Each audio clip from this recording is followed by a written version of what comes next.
What's up, Ravens, and welcome back to RavenRealTalk. I'm Kinley Carter, joined alongside SID student Izzy Rothen. And we have a lot to talk about today, so let's get right into it. We're going to talk about everything pop culture that we've been entertained in the past 2 weeks. And there has been a lot just going on in general. Lots of drama, lots of just interesting things. Yeah, the spring is just so busy, and somehow the celebrities feel that too. So, first things first, the Met Gala was on Monday, and the theme. You want to talk about the theme? The theme was Sleeping Beauty's Reawakening Fashion. Which was people thought that was the theme, which is technically right because that's the exhibit that the Met puts on in New York. But the true theme of the actual event, I guess, was Garden of Time. So people were expecting florals and clocks, and we did not get barely any of that. Yeah, there was not near enough of that because that was more the dress codes. That's what they're supposed to dress based off of. And some people did, and some people did it really well and actually followed the theme. But others were so far off. One of the people who was very far off, I feel was Kendall Jenner. Yes. I did not like hers. I do not like any of their looks. Yeah, neither Kardashian, Jenner. They just didn't really follow it. It was just I don't know if there is a picture, but we just had it wasn't anything floral or anything to do with the theme. But there were some people who were really spot on. Yeah, Kim, hers, the cardigan. I don't understand it. Why the cardigan? Did she have a wardrobe malfunction? Why did she need to add that? I feel something always happens every year with her outfit, and she has to add something. Because the Marilyn Monroe dress that she apparently ruined a couple years ago. Because she had to wear that white shawl because she ruined the back so people wouldn't know. And then she still got canceled for it. Yes, something's always wrong. So she needs to learn how to dress at the Met Gala. But someone I will say I loved was Zendaya. She did two looks. Good. They were so amazing, both of them. She was a co-chair, I want to say, for this year, which I don't really know. I don't really know what that means. But either way, they arrived first is what I saw. I just saw hers first when you sent me the TikTok video of it, and I was I know. She followed the theme. I knew she knew what she was doing. I knew we were doing this podcast episode, and I was like, Izzy, you have to see this because it is so good. She did two also. So the second time she came out with this big old floral thing on her head, and it wasn't a black dress and some really vibrant floral. It was really cool. And then also her boyfriend Tom Holland posted on his Instagram about it, and I loved that. They're that so was cute together. Cute. That must be one of my favorite celebrity couples ever. And if they ever break up, I'm gonna cry. I'm gonna be so sad. So, do we have anything more we want to talk about for the Met? Ooh, Met. Also, Lana Del Rey's look. It reminded me.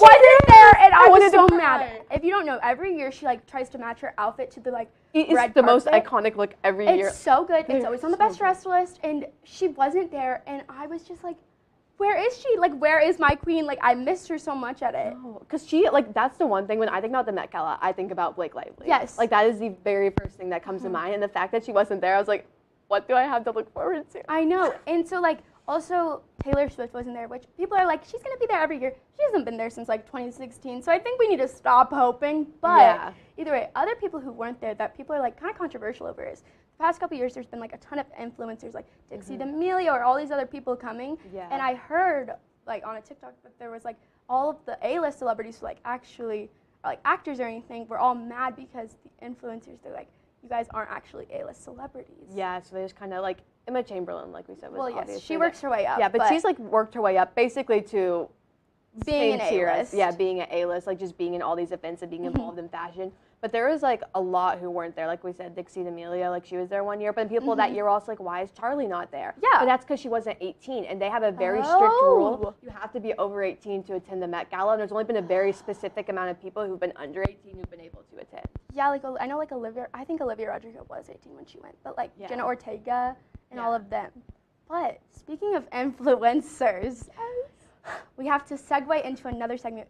Dance Moms reunion happened last Wednesday or Thursday? May 1st is when it aired. May 1st, so I think last Wednesday. So it was, we have to unpack because there was just so much going on. Which, like, it's been, how long has it been since Dance Moms? It's been a hot minute since Dance Moms was airing. In like I know like the Highlands, I want to say, left in 2014 or 2017. Yeah. So. Either way, there was like a reunion of all the like original girls and like the newer girls. So the original ones were like the Highland sisters, which were Brooke and Paige, and then Chloe.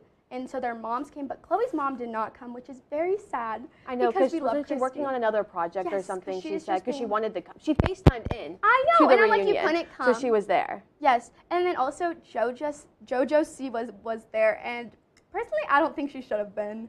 Girls should not have came. Like, she just didn't, like, she wasn't on the show with a lot of them. Like, she had never met Brooke or Paige since, like, until they filmed the reunion. Exactly. So it was like, why are you here? And just, like, the conversation she had. She's also had internet beef with, like, Brooke and Christy and so many people. And I'm like, why would you show up? I know she's, like, trying to get in the spotlight for anything that she can, but why would she show up? She should not have. No, and it's just, like, also she made, like, this one comment. She was like, to me, Abby was always right. Oh, I was so flaming when I was watching everyone around her just stared at her like, girl, what are you talking about? Because what is she talking about? I know. Like, Abby traumatized these other girls, and you're trying to go and say everything she said was right? Exactly. I was like, some of these girls have, like, mental health issues because of this, or, like, Nia didn't even come to the reunion. Just you don't have to relive it. So, yes. And I'm like, so then you're going to have the audacity to be like, yeah, but then Abby was always right. I was like, so that just to me showed that she should not have been there, and that she just doesn't have any, like, I don't know. She has, like, no self-awareness. Exactly. Like, no self-awareness, and it really like, I used to be a big JoJo stan, like, one of her biggest fans back in, like, the Major Bow era, like, Boomerang, one of my favorite songs back in the day.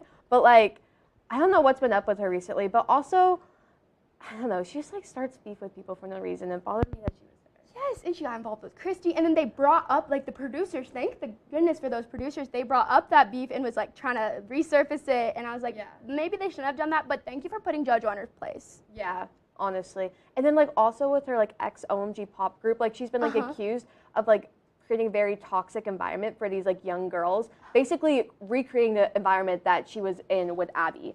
And it's like, okay, you're just continuing the cycle instead of breaking it like the rest of the girls are, which is kind of controversial. So annoying. But then someone who's stopping the cycle, though, was Chloe. Isn't she starting a new dance competition? Yes, so she's starting a new dance competition. I forget the name, but it's supposed to be, like, everything is rooted in love, and basically everything that Dance Moms was, she is trying to not be. Which I think is such a great way to use her platform and, like, her love for dance to do something very positive with the environment. Because dance, like, I used to dance, and it is, like, I will say, it's pretty toxic at times, and clearly it is. You can see it through Dance Moms.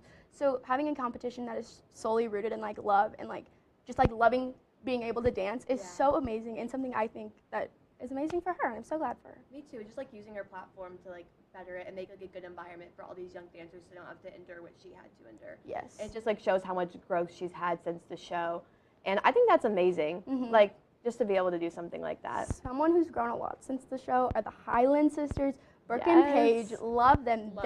So they talked about a lot on this, like, on the reunion, about how they were, like, really obviously mistreated by Abby, but then the reason they left is because their mom and Abby got in a huge argument during the show, and they just, like, picked up their bags and left. It was like a physical argument. It was like physical fight. It was like physical fight. It wasn't just like mean words at each other. It was like I'm gonna come at you. Yeah, it was like low-key. I was watching, I was like, oh my goodness. Yeah. I've seen the clip, like, the sound so many times on TikTok, but, like, actually seeing it, and, like, the girls' reactions. Brooke was, like, crying because she's like, I had to watch my mom, like, do that. Like, she wasn't thinking about it in the time. But, like, that's got to be so traumatizing. Traumatizing to watch your mom. And, like, Abby has been, like, they did dance literally since basically they were born. They were there since they were like 2. So, like, Abby was basically, like, another mother, like, figure, like, role model figure in their life. And to see these two figures who are so important in their lives, like, fighting like that must have been a traumatizing thing for being so young, having to go through and watch that. So they left, I want to say when they were, like, 15 and, like, 12 maybe, I don't really know. Yeah. But since then, because they haven't danced since then. Yes, which is crazy. And, like, their mom was crying all during the episode. She was like, well, I feel like you're the reason, like, I'm the reason you never danced again. I was like, That's probably true, but also, like, if they wanted to dance, they probably would have told her or, like, actually done it. And she was standing up for them. Like, Paige said, if I were a mom in your position, like, I probably would have done it even worse. I would have left the it's first like, time. I feel like the girls, like, they realized that their mom was really just trying to look out for them, which, like, I don't think that excuses, like, I don't think physical violence is ever the answer. I don't think, like, excuse it, but I feel like they realized, like, their mom really was just looking out for them, and it's horrible that it turned into something like that. Because also, Abby and Kelly's beef goes way back. Because she used to be on Abby's, like, her first competitive dance team that Abby was, like, the coach of back when Abby was, like, 14 and Kelly was, like, 12. Yeah, and then she, like, left the team, and she was like, I feel like Abby's just resented me, like, ever since then. And then, like, put it on her poor girls who were so good at dance. But, I mean, I'm sorry, they weren't at the top of the pyramid every week, but they were still so amazing, and do that to such young girls because of how you feel about their mom. I just feel like it's so wrong of Abby. Yeah, and, like, also, so who all at the reunion, there was the girls we were missing, like the OG girls were Maddie, Mackenzie, and Nia. Yes. All of them decided not to show up along with their moms. I'm so mad about one of them. Nia, Dr. Holly is my queen. She was my favorite every time on the show, so she was just, like, amazing. There's, like, a photo of them from when they had, like, a little party, I think, at Maddie and Mackenzie's. I think they had a surprise birthday party for Paige at Maddie and Mackenzie's, which was kind of really awkward because they didn't invite Kalani or JoJo because, like, they didn't really know the Highlands very well because Kalani was there maybe, like, one episode while the Highlands were, and JoJo never was. Kalani is the reason they left. And they, like, the producers brought up the fact that they had this surprise birthday party. And then it was so awkward because the other girls weren't there. And it was just, like, because people thought that they had, like, this party to try to get on, like, better terms with all the girls so they wouldn't say anything bad about them on the reunion, which I think they're just friends, so I think that really is kind of irrelevant to, like, the story. Like, I just am so mad about the producers. Like, the producers did some great things, bringing, like, some stuff up, but why would you bring that up? Because that's got to be so awkward for the girls who went to just be like, oh, yeah, but then for the girls who didn't to be like, why didn't you invite me, like, all mad about it? And then the people who hosted it weren't even at the reunion. Yeah. That was just, like, I don't know. So, give me some secondhand embarrassment. Yes. But something very exciting that we found out since the Dance Moms reunion is that Brooke Highland, like the oldest girl on the original team, got engaged on Sunday. Really recently. She is, like, I'm so happy for her. I was watching, like, all of her TikToks because she's one of my favorite TikTokers. Yeah. And she was just, like, filming a Get Ready With Me and just, like, so oblivious to the fact that she was going to get engaged and didn't even know. Because I think it was her, like, I'm going to be out of town on Father's Day, so could we, like, all get together, like, the whole family. Yeah. Or Mother's Day. Mother's Day is coming up. And they're like, can we get the whole family together and just do, like, something, like, a week or two before, just so we can, like, have something as a family. And then it turned out being the engagement. That is, like, so smart, and I want my proposal to be that way. Because I don't want to, like, know it's coming. Like, I want to be surprised. Like, she knew he was going to propose, but she didn't know he was going to propose then. And I think that is, like, amazing because, like, I don't know. What if you get your hopes up and then it doesn't happen? But, like, she was just so oblivious to the fact. Because she was, like, mad. She was like, I even wore jeans that day, and I never wear jeans. I just didn't know. And she was like, if they would have told me to change, I probably would have, like, thought, oh, like, maybe something's going to happen. But, like, she was just, like, completely blindsided. Yeah. So, well, that's all for, like, the Dance Moms reunion I really have. Yeah. But speaking of dance, Dancing with the Stars, 2 stars. Woo! There's a lot going on. So, if you don't know, Harry and Riley were partners on this season. Riley Arnold is Lindsay Arnold's little sister, who Lindsay was on the show, I don't even know how many seasons ago. Maybe like 4 or 5 seasons ago. Like, she had been on it for a really long time and then stopped because she had kids. But then her little sister, who's 18, Riley, it's been, like, dancing for years with her. And so now she is a pro. And Isn't she the youngest pro? Yes, because she's 18, which is crazy that she is, like, so successful and doing so many things by Dancing with the Stars junior before this. Yes, and Lindsay was, like, their mentor on it. Yeah. But basically she got paired with partner Harry Jazzy, who's, like, a reality TV star, which he's on, like, Too Hot to Handle. Yeah, he's been on, like, a bunch of, like, he was on, like, The Amazing Race Australia or something. Maybe, I don't really know, but he's been on, like, a bunch of stuff, which he's been, like, I don't know. Just like all these dating shows. Yeah, which just, like, but when they were on the show, there was, like, a bunch of stuff being, like, are they going to date? Like, are they together? Because they would always, like, be next to each other and, like, holding hands just and, very like, making close a bunch physically. Yes, and making, like, a bunch of TikToks about it. And, like, even when they went on tour, they were doing all that, too. But then he came out with his podcast, Boyfriend Material. And that's where it all starts to go down. Yeah. So The podcast, so, like, it was basically with Alex Cooper, isn't it? Yes. Like, it's through, like, her brand, like, of Call Yes. Daddy. And it's, like, his podcast on there. So he aired the first episode of his podcast, like, this last week. I don't think he's probably going to have much viewers on the second because he went into it. He was basically just, like, slandering Riley for being, so I guess, like, when they went on the show for Dancing with the Stars, like, he had a secret relationship with this girl because he had been filming a TV show about it, and he wasn't allowed to tell anyone. And then he was, like, with Riley for, like, 28 hours a week and, like, being with her all the time. And he's like, well, that's the reason my relationship, like, I had to break up with this other girl because people were shipping us, and it's everyone else's fault, not mine, not my actions. He blamed it all on Riley and, like, people who were shipping them. She had no choice. Her job is literally to hang out with you. Yes. I'm like, do you think that, like, and she's a young girl, like, she might catch a feeling or two because, like, I don't know, like, he's older than her. That might be fun because they're together all the time, and he was super sweet together with, like, to her. So then he, like, is just slandering her this entire episode. Calls her, like, the little blonde girl, which people, like, she made another comment, like, so he made that comment in the podcast, like, saying, oh, I see, like, just this little blonde girl. And then Riley, did she say? She bought a house. Yeah, she bought a house. The day that, this is where it all gets real. The day that his podcast came out, she announced that she bought a house at 18. So she's not a little girl. She is, like, full-grown boss, doing all these things for herself. Yes. Has a house now, and then she's talking about how, like, in a TikTok of how she's gonna furnish it, and she's like, I'm just a cute little blonde girl in my cute little house, and just like trying to, like, make fun of him. And so basically, after that, he unfollowed her on Instagram, which is kind of where we were, like, checking, like, the day out, and you were like, he unfollowed her, but at that point when you checked, she was still following him. And then later that day, she unfollowed him. But then it gets even more so, like, we're like, well, what's going on? Like, they were best friends, and now they're hate each other. They posted videos with each other, like, the day before, basically, like, 2 days, or like the weekend before it happened. The week before, like a week or two before. It was like mid to late April. Yeah, and because they posted their, like, last TikTok. Because she was at Stagecoach, like, she posted a TikTok with him, and then she went to Stagecoach, and then everything came out. Yeah. So it was, like, really rapid that this all happened, and I'm like, so did they never talk about it? Like, what is the deal there? It and, like, felt so, like, random. Like, he definitely wasn't the nicest towards her on the podcast, in my opinion. Yes. But, like, it wasn't that big of a deal, I feel like, either. Yeah, but also, like, so I'm curious if, like, she knew about it, or is it a PR stunt that they're trying? That's what you brought up, because then she followed the girl that he was, like, secretly dating. She followed her on Instagram, and then refollowed him after everyone was, like, figuring out all the tea. Each other again. Yes. So what do you think? What is your PR stunt, like, predictions? What do you think about it? I think it was definitely a PR stunt. It was too weird, kind of just, like, crazy, honestly. I was like, what's even going on right now? Like, you're giving me nothing. Exactly, like, and now things, like, seem fine, and so that's why we think it's a PR stunt.